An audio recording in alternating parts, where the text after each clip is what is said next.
Mrs. Rajavi, my brothers and sisters here with me in Paris, my brothers and sisters at Ashraf and Liberty, it is with great sympathy and regrets that we meet here today. 2013 massacre of innocent people, 2011 massacre of innocent people, 2009, and the residents who also died through denial of medical services and through the harassment of Iraqi forces. This must stop, and it must stop immediately. I agree with my good friend, Dave Phillips. What does Kobler have to hide?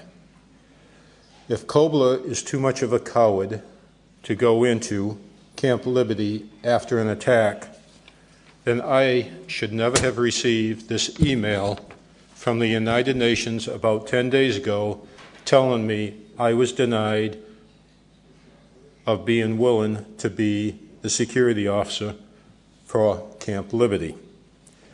Last spring, our good friend Ali Savavi came to me and he said, "Would you put in for this position?" And I agreed. Not because I was anxious to go back to Iraq, but I very much was anxious to go back to be with the people at Liberty and Ashraf. Often I am asked why I put in so much time and effort. It's not about me. It's about the MEK. It's about the people at Ashraf and Liberty. They did everything they could to keep the soldiers and Marines of my command alive, to include putting themselves at risk. At a cost of 4,485 American dead, 31,000 wounded in action, $805 billion spent, and over 103,000 innocent Iraqis killed in war-related violence, all we have accomplished is to replace Saddam Hussein with someone much more conniving, someone much more brutal, someone much more self-serving. Also, working with Iranian families throughout Western Europe, Canada, and North America, I have seen very outstanding people. I've seen very outstanding young people. And every time I look at them, I think what greatness we could achieve throughout the world if the government of Iran was allowed to have democracy and freedom and raise their children the same as we see in Western Europe and North America. Mrs. Rajavi, I'm in this fight with you for the very long duration. Also, we understand the truth about the MEK, and we can recognize the lies when they're said, and they just never seem to stop. But as my friend Dave Phillips said, we gave a promise. We gave a promise to every one of these people that we would stand behind them, that we would protect them. As you've heard me say before, no one despises war more than the warrior. No one despises the breaking of a ceasefire agreement or a surrender of arms agreement than the warrior who helped secure it and the warrior who helped work it. And that is exactly what has been allowed to happen. It's despicable. A week ago, you heard me say something, and I'll say it again. The only time you'll hear me compliment Al Maliki. He has got to be the world's greatest ventriloquist, because every time Kobler opens his mouth, Maliki's words comes out. Kobler needs to stop being Maliki's Minister of International Propaganda and get back to the role of being the ambassador to the United Nations first.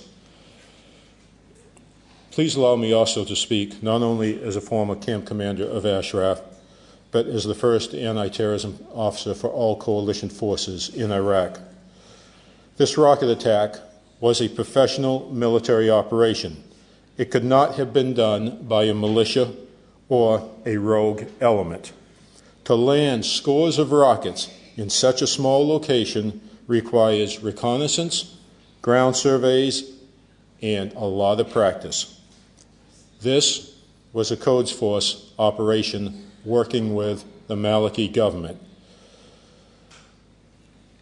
Iraqi Hezbollah stepped forward to take credit No, what they're doing is trying to take the blame off Nuri al-Maliki for allowing it to happen.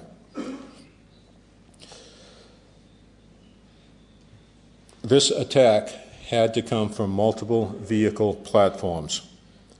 Now we have Kobler asking Maliki to investigate the event.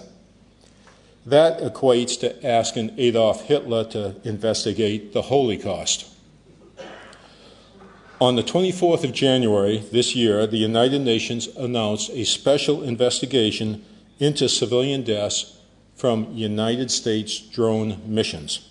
If the UN has the resources to invest in American drones, then the United Nations has the resources to investigate against this attack that occurred this past weekend. And while they're at it, go back to 2009 and 2011 attacks on Camp Ashraf. This is exactly why Herr Kobler does not want me on the ground at Liberty. Unlike Kobler, I'm not afraid to go into a field of fire, as our brothers and sisters at Ashraf and Liberty will tell you. I'm also not afraid to put my boots into the mud and the raw sewage that has been allowed to spill out of those tanks. Unlike Herr Kobler, I do not require a security detail to go with me to either Camp Liberty or Camp Ashraf, because I know when I am among the MEK, I am far more secure than Herr Kobler is among his United Nations security detail.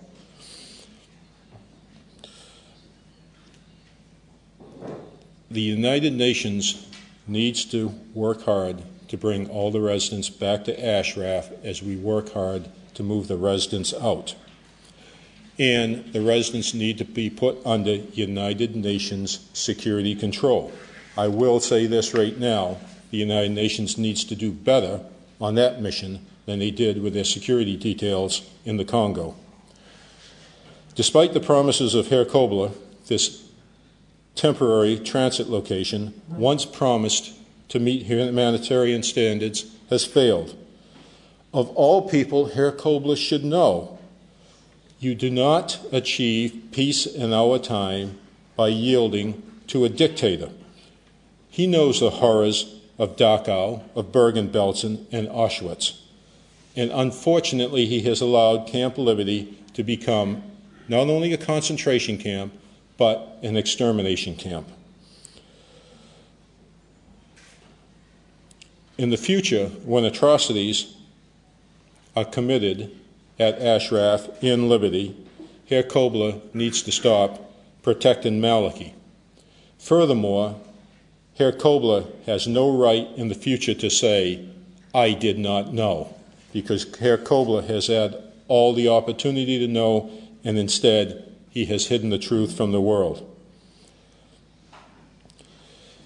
It is the truth that Herr Kobler hides from the United Nations and the world. It is time for him to return home and Herr Kobler to retire. He has been offered the chance to follow the legacy of Konrad Adenauer and stand up to tyranny, and yet Herr Kobler has done just the opposite. 2,000 Liberty residents have completed the UNHCR process. It is time to get them out of Liberty and let them enjoy the freedom of the West, and let the MEK get on with bringing democracy to Iran.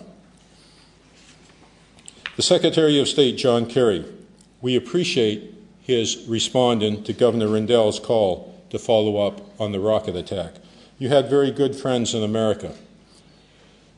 Within minutes of receiving notice, P.J. Crowley was on the phone to his embassy people, getting them involved. Governor Rendell personally called the Secretary of State, and Senator Torricelli called an ambassador friend of his. And this was sometimes within minutes, and sometimes the very next morning. You had fast response. You had very, very good friends in the United States fighting for you. I say this to my friends, my brothers and sisters at Liberty and Ashraf. And to Secretary John Kerry, we ask more. As a combat veteran, you know the honor of surrender agreements and ceasefire agreements. Grab your new position by the reins and return the State Department to enforcing those written agreements that we made with the residents of Ashraf and Liberty. To all leaders of Europe, United States, and Canada, we look to you to help bring the residents out of Ashraf and out of Liberty. They want to come home. They want to come to the West. It's time to do it. All of us in this room together, and to the residents at Liberty watching this through direct link. You are with us in heart and you are with us in spirit. Now, taking this opportunity for every resident, I would like to share these words. It's the words of Moses when he was working to free his brothers and sisters from tyranny and oppression. Those words apply very much today. Let my people go. Thank you.